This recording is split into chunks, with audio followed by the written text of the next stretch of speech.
of the fundamental human needs is to love and be loved. For it is love that binds us together and nurtures us.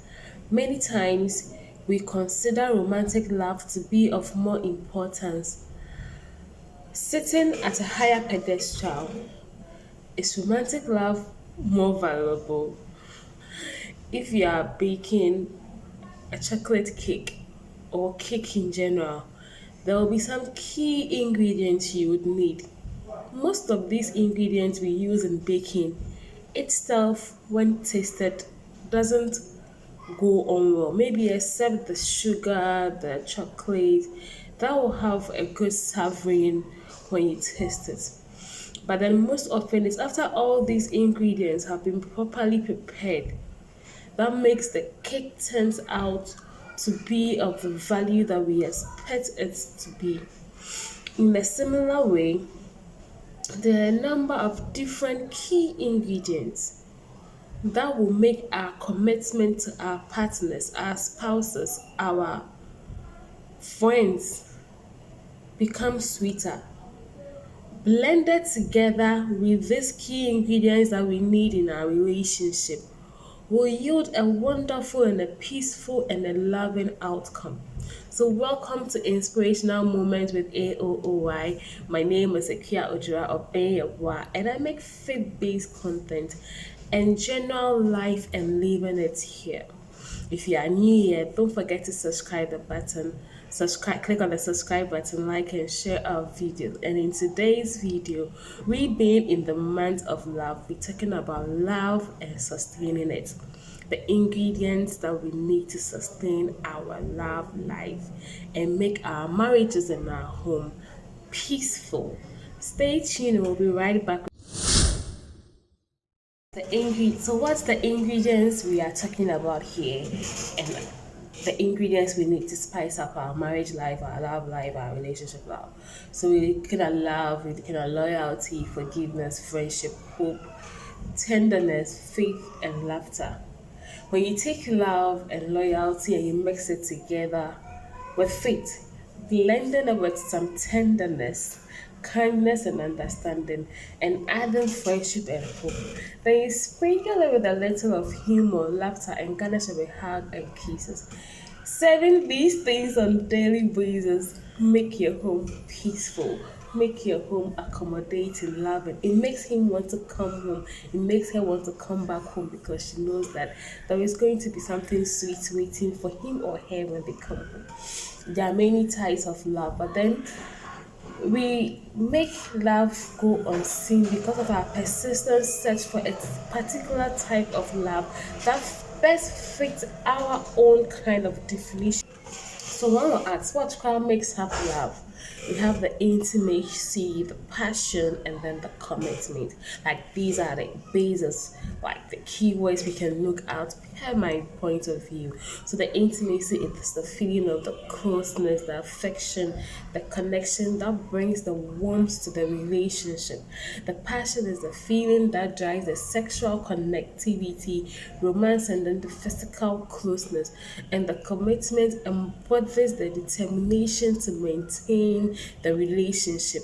That's why we are talking about how to sustain love in our relationships in general, be it marriage, be it courtship, be it friendship. You know, and looking at this sustaining aspect of love, it's not just the words that we say to each other, but it's also our facial expression, the tone of our voice, the gestures, and even our actions. And good communication is the skill that everybody can learn. And it is very important to learn how to express your feelings, how to express your thoughts, how to express your desires, how to express your needs, that it doesn't sound so accusing, it doesn't sound so judgmental. And it's also important to include active communication skills such as active listening to be able to understand each other beyond just the words. Beyond just the words being spoken. Sometimes you be speaking to your partner, you can see that he or she has a divided attention. But then the active listening also forms part of effective communication. Effective communication is a blend of the accurate and honest expression of yourself and an open and attentive receiving by your partner. For most couples, conflict is inevitable. You can't do away with conflict in relationship, conflict in marriage, conflict in friendship. Conflict itself is inevitable because you can't please everyone at one point or the other. But it doesn't mean that conflict is in itself is a bad thing. Conflict can teach us to be more understanding of our differences and expand our perspective on things, and it helps us to learn more about each other. However, for a conflict to be constructive, it's important and very relevant to learn about how to deal and handle conflict in a way that partners don't get so hurt in the process. That will not lead on to they lingering things in their hearts that will affect the relationship in the general end. Conflict that are handled so well, conflict that are handled perfectly, brings out resolutions, and it helps us make the problem become a lesson, and it brings about mutual respect and satisfaction for both partners, for both spouses, and for both friends. So we should learn how to manage conflict very well and learn how to speak and listen to our partners. People, especially the younger ones that are upcoming, enter into relationship with the hope that their partner, their spouse, will make them completely happy. They enter it with the dependency of their happiness on their spouse. But this is an impossible task. Ultimately, nobody can make you happy. Only you yourself can learn to be happy. And happiness might include our own growth and our own development, our own friendship and our own interests. And sometimes being able to take care of the things that we need that can't be met by our spouses makes us happy. It is very important to pay attention to what we ourselves are bringing to the table called friendship, bringing to the table called marriage, bringing to the table called relationship. Instead of trying to change the other person to make us happy, no. The most interesting and the most exciting people we are ourselves affect the happiness we seek and ends up exciting our partners also. The best relationship are developed between two matured, responsible adults who, and I say who, have chosen to be better together. We are all not perfect. We are all trying to bring out the best in ourselves. So trying to meet each other at one point in time brings out the happiness we need as a couple, we need as friends, we need as partners in this journey called marriage. Having a mindset that is focused on serving your spouse, your partner, or your friends, soften your heart and draw them towards you. You are letting your partner, you are letting your spouse know that you have value of them. You have them at heart. You are showing that what is on their heart matters to you as well. In the daily things of life, serving means simply clearing your spouse's space after eating. Let's say after dinner. Let's say you finished eating and you cleared the table. Any of you can do it. It's not so specific that a woman always have to do it. It could be a simple thing, just as offering some help in the kitchen. Maybe it would for some it will mean after that tiring day at work, that neck massage, that feet massage, or watching your favorite show together, or offering to run an errand for each other when their schedule is so tight up that they won't be able to run those schedules. Being considerate means seeing the world through your spouse's, your partner, or your friend's eye. If you are watching an important program with them, and you want to speak with them, it's important to wait till there's a commercial break to ask that question that you need to ask. If they need to get out with their friends sometimes to ease off or to make sure that the other side of friends are not lacking because they are married or they are seeing someone, you can offer to stay at home and take care of the kids if you are married and they are kids, so they can also get some break away from this childhood activities that might be married their friendship in their social life. It is these little things that matter. It is these little things that we look up to. There's a belief that everything that we put our soul, our energy, and our time into goes. And this is the same with love.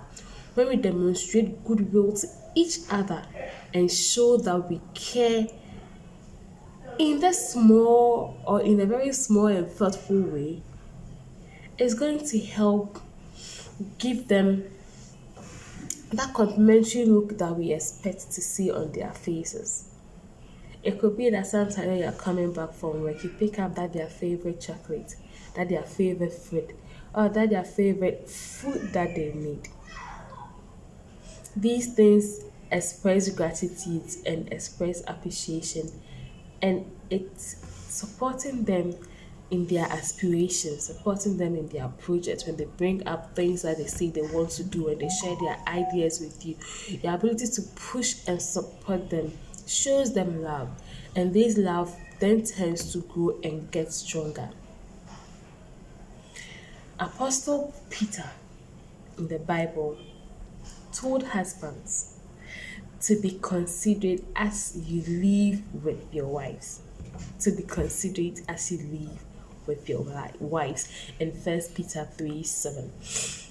The Apostle Paul also expanded that by writing that all Christians are to be peaceful and considerate. And you find that in Titus 3:2. Being considerate of your spouse, being considerate of your partner, being considerate of that friend means being aware of their surroundings and their desires. If your Christian work isn't working at home, then it's not working at all. If your Christian work isn't working at home, if it's not working in that friendship, if it's not working in that marriage life, if it's not working in that relationship, just know that it is not working at all, because you need to be considerate and you need to be peaceful with everyone. So everyone desires respect. In a world that is increasingly devaluing human life and dignity, you have the opportunity to treat your spouse with admiration, treat your spouse with love, treat your spouse with respect. What has your spouse accomplished in their life that you admire? And when was the last time you said, "Oh, for this thing that you've done, I'm proud of you"? Have you observed traits in their character that is praiseworthy? Tell them. What you might say to them in the presence of your friends, in the presence of your children, affects how your kids and how your friends will see your spouse, and the respect they will acknowledge to them, and the love they will give them. Personal space is very important in marriage, it's very important in friendship, it's very important in courtship.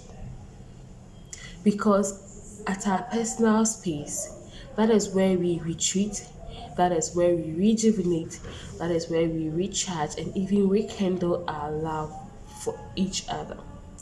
Some people spend so much time together that their love suffocates them. Don't let this happen to you. Because love needs room to breathe and needs room to expand. I pray for the grace for everyone, because grace is the decision to give to your friend, to give to your spouse, to give to your partner what they don't deserve.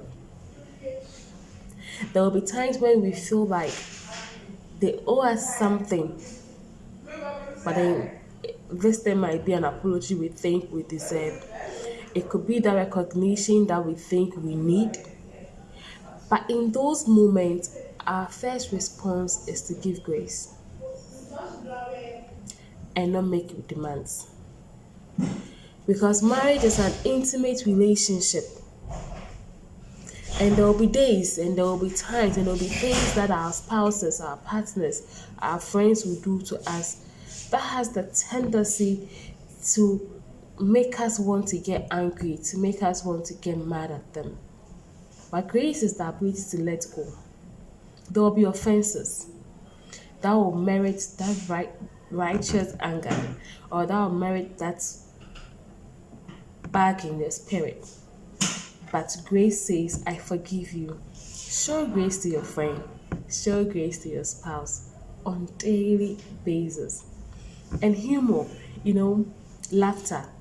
Humor means different things to different people, of course. But in general, I'm talking about learning how to laugh together and sharing moments that you can share jokes that can birth the sense of humor in both of you. And you need to find something to laugh about in your everyday activity. And it's okay to make gentle fun of each other, not offensive fun of each other, but gentle fun of each other that will make you laugh and sometimes break the tension at home or break the formality at home. It is very important. It's not all about always being so spiritual or being so formal. Life is not easy. So let's learn to take not to take things so serious always. Thank you very much for watching today's video. I hope you learned a thing or two to help you in your love life, to help you in your relationship, to help you in your marriage, to help you in that friendship, so that you can sustain love where you find yourself. If you haven't yet subscribed to our channel, don't forget to click on the subscribe button, like and share our videos. Do have a blessed day and enjoy love and enjoy being loved and enjoy giving love. I love